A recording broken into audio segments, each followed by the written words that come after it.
Hello everyone, welcome to my channel. Please subscribe and keep watching more details. Todd Chrisley reveals who is really responsible for pardons.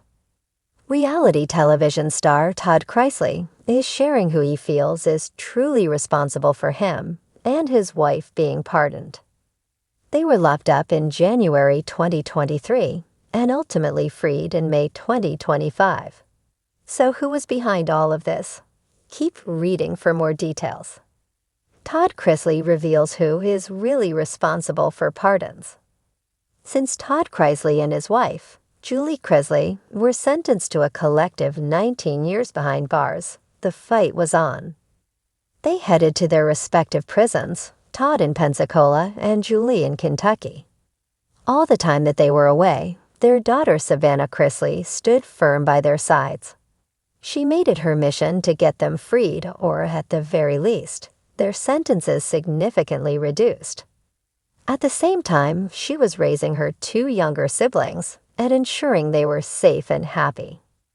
Ultimately, at the end of May 2025, Savannah got the call from President Donald Trump that he was pardoning her parents. She had worked tirelessly to campaign for President Trump and was very proactive, which all paid off. Her parents walked within 24 hours of getting the pardon call. Although Todd and Savannah spoke at a press conference, they gathered with Julie and Grayson for a sit-down with Lara Trump. While doing this, Todd explained that God is really the one responsible for their pardons. Of course, he credits the president for making the call and allowing them to be free. However, he is very spiritual and truly is grateful to God, who had previously been angry with. Heading to Pensacola without his wife, Julie Chrisley, by his side was very hard for Todd Chrisley. They have been married for nearly 30 years. Therefore, that first night behind bars was understandably difficult. He was not happy with the person he held so much faith in. Todd questioned why God would do this to him when he had believed he had been so loyal. He then had a dream where God came to him and shared that he had planted him where he felt he was needed. Reflecting back, Todd Chrisley now sees that he was where he belonged and is determined to help other inmates. He met some amazing men when he was behind bars who were his biggest supporters. The same went for Julie Chrisley, as she also met many women along the way who deserved a second chance. To get them the chances that they so desperately deserve is vital to the couple now that they have been blessed. Fans were thrilled to see them back together and speaking out. Ultimately, followers of Julie and Todd Chrisley hope that they keep their word, that they do all they can for prison reform and continue their healing journey. For months, whispers danced through the prison corridors like shadows at dusk. Inmates speculated, guards raised their eyebrows, and even family members at visitation wondered. How were Todd and Julie Chrisley inching closer and closer to the shimmering light of early release? Officially, it was paperwork, good behavior, and policy reform. But according to Todd Chrisley, the real story ran deeper, twisting through politics, power, and a divine hand he swears never let go. Speaking from a makeshift press room inside federal prison Camp Pensacola, Todd appeared in a recorded video, his voice clear, confident, and carefully measured. "America, I've been silent long enough," Todd began, dressed in a crisp prison khaki that somehow looked tailored. "You've heard what the media said. You've heard the legal talk, the courtroom chatter. But what you haven't heard is the truth." A hush fell over the press room. Yes, this was a broadcast.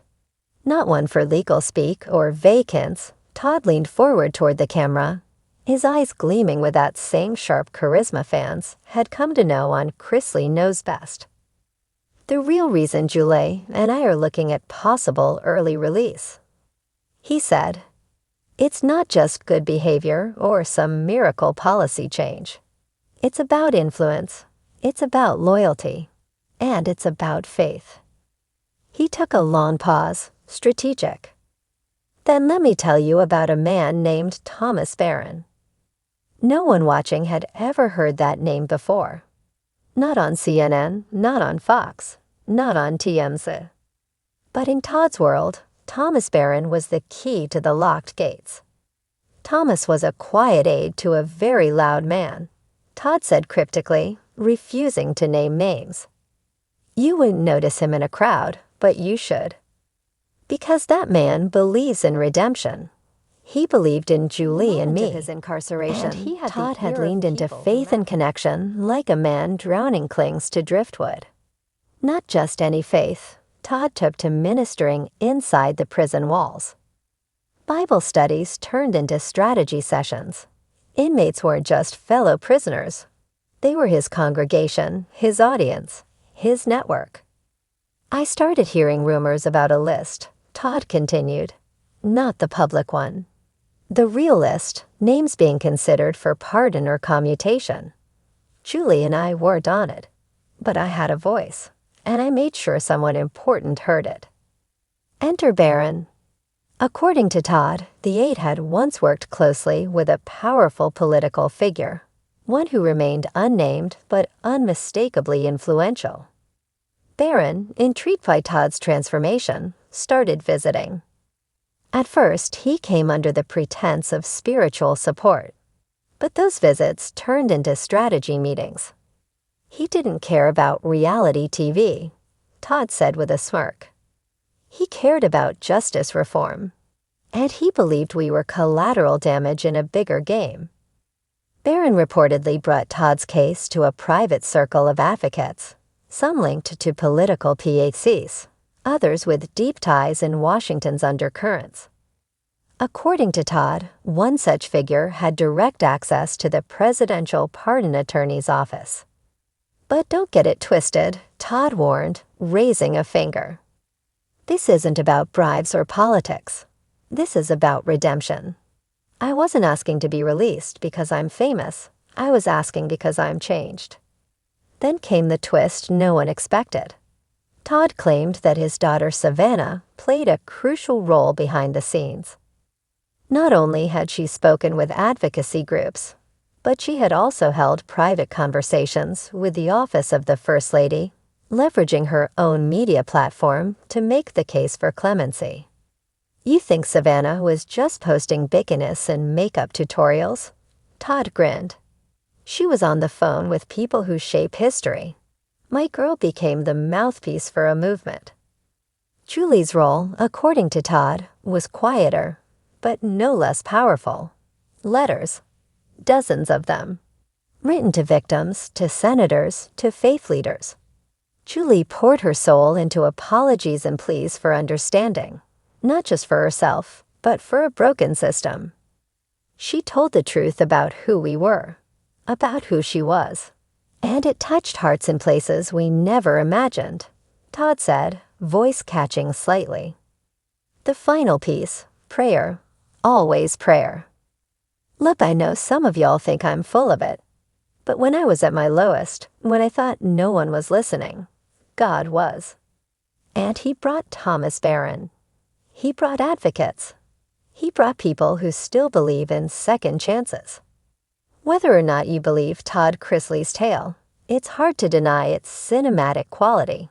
A fallen star turning to faith, pulling invisible strings, and claiming that redemption isn't just for the movies. Social media buzzed with both admiration and skepticism. Some called it manipulation. Others called it a masterclass in resilience. But Todd didn't care. I'm not here to be liked anymore, he concluded in his video. I'm here to be heard. And if I get out early, I'll spend every breath telling the stories of people still behind those walls. People who never had cameras, or fans, or advocates. People who still need a voice. Then came the final revelation, his personal list of names. I submitted my own list to the Bureau of Prisons, he said. People I believe deserve a second chance, just like I was given. And if I'm ever granted that freedom, I'll fight like hell for theirs. Todd signed off with a wink, ever the showman, even in khaki. Whether truth, embellishment, or a bit of both, one thing was clear. Todd Chrisley was no longer just fighting for his freedom. He was building a legacy from the inside. And according to him, it all started with one quiet man named Thomas Barron.